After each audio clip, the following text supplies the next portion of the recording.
Silicon Valley Bank has collapsed. This was the bank that was in the heart of the technology epicenter of the world, Silicon Valley, and was home to over 40,000 businesses using that bank as a primary form of holding their deposits. Many of them being small startups that have raised a couple of $1 million, ranging all the way to public companies like Roku that had $478 million of cash in that bank.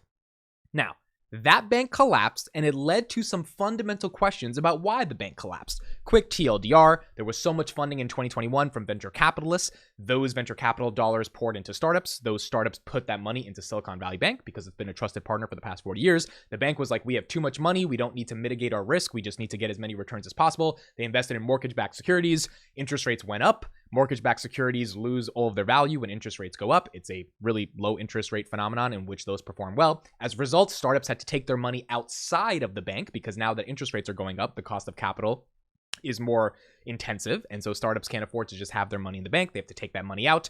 They have to be more conservative with that money. Silicon Valley Bank has to sell all those mortgage-backed securities just to make sure they have enough liquidity to fill the deposit for those startups. And they take a $2.5 billion loss on those securities.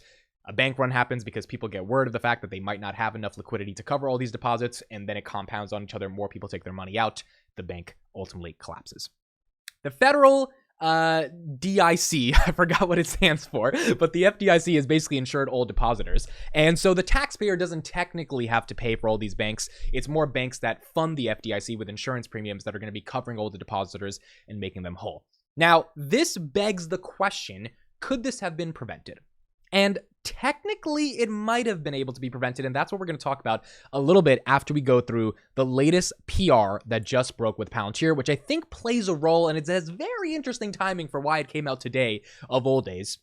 And we're going to talk about what this means in the context of banking. FCG partners Palantir's with Palantir Technologies to develop governance, risk, and compliance solutions for European clients. So let's read a little bit and then we'll get into some analysis.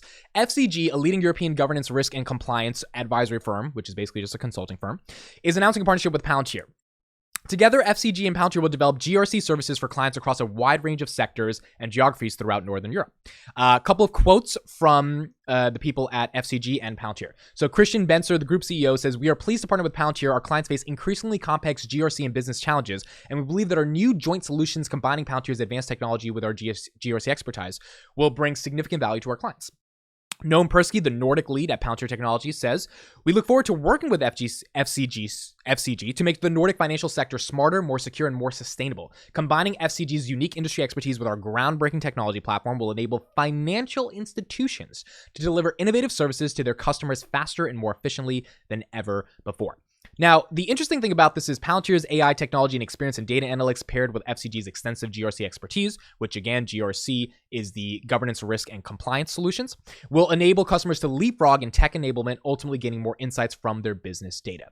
So what is GRC at the end of the day? It's a advisory firm, a consulting firm that is helping clients deal with governance, risk, and compliance, particularly helping financial institutions understand how to deliver innovative services and how to mitigate risk and how to be more compliant. Why is this important? As a financial institution, you have two main jobs, and we're talking about banks, hedge funds, investment banks, all these types of things.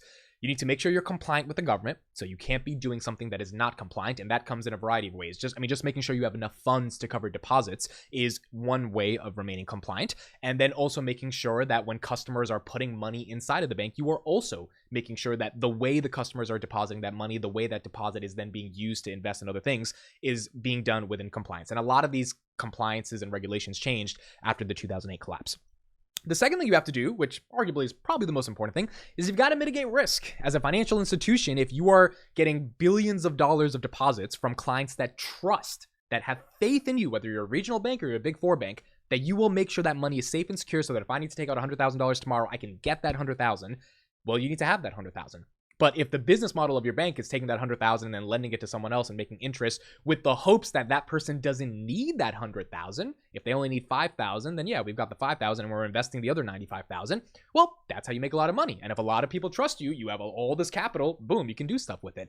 Making sure you mitigate the risk and making sure you're not putting all those deposits into Bitcoin, right? Like making sure you're not just putting it into incredibly speculative assets, and I said assets, not assets, into assets to make sure that customers are whole and customers feel safe. That is one of your core jobs. The question becomes, why did Silicon Valley Bank fail? And, there's a lot of reasons. Corporate mismanagement, obviously not expecting interest rates to rise. 2021 being this frothy cycle where you think everything's going to be okay. Overly excited VCs giving startups hundreds of millions of dollars. Like, there were startups raising at 100x ARR. So if you're being $1 million in annual recurring revenue, you're getting a valuation at 100 times that. Like, that's ridiculous, right? That's not supposed to be happening. So obviously things have come back to normal, but all that excess liquidity made the bank not know how to manage that money. My question as a Palantir shareholder is, and again, this press release is funny because it's coming out the day after Silicon Valley Bank collapses. Maybe that's a coincidence. Maybe that's not. But Palantir just said, hey, we're partnering with European advisory firms to make sure that financial institutions are able to remain compliant and mitigate their risk.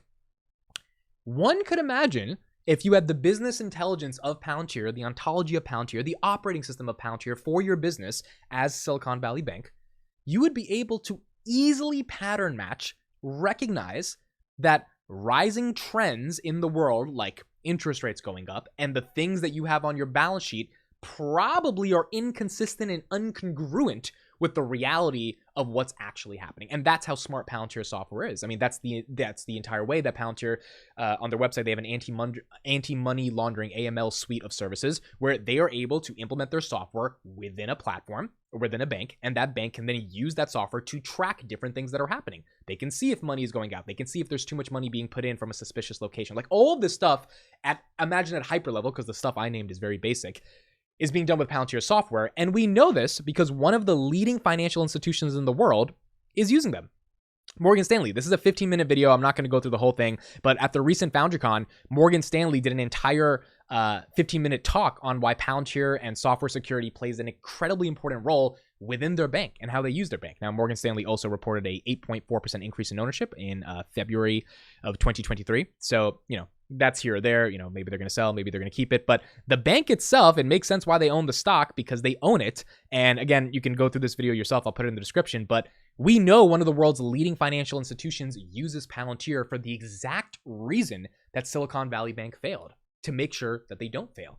Morgan Stanley, obviously 10 times bigger than Silicon Valley Bank, but the bank was a top 20 bank in the world before it collapsed, or I think top 15. It was up there in the top 20 spots.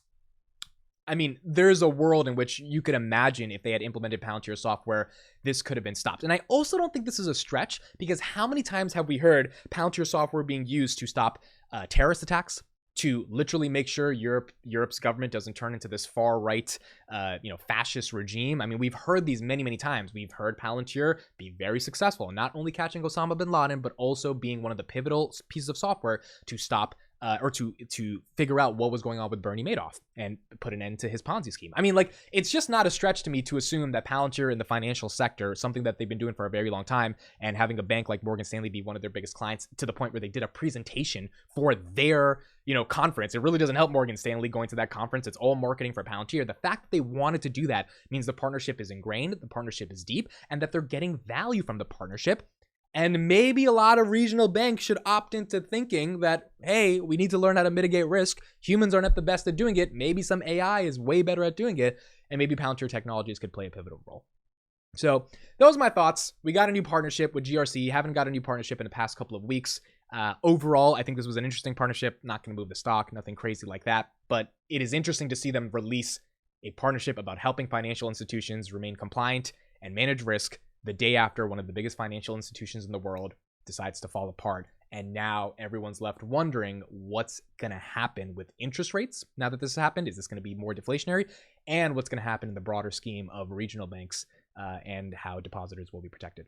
So we'll see what happens. Thank you guys so much for listening and watching. Leave your thoughts in the comments. Subscribe to dailypalantir.com. Every day, a newsletter comes out in the form of the email around 5 to 6 p.m. And please, please, please follow my Twitter. Would mean the world. Thank you so much for listening and watching. I'll see you in the next one.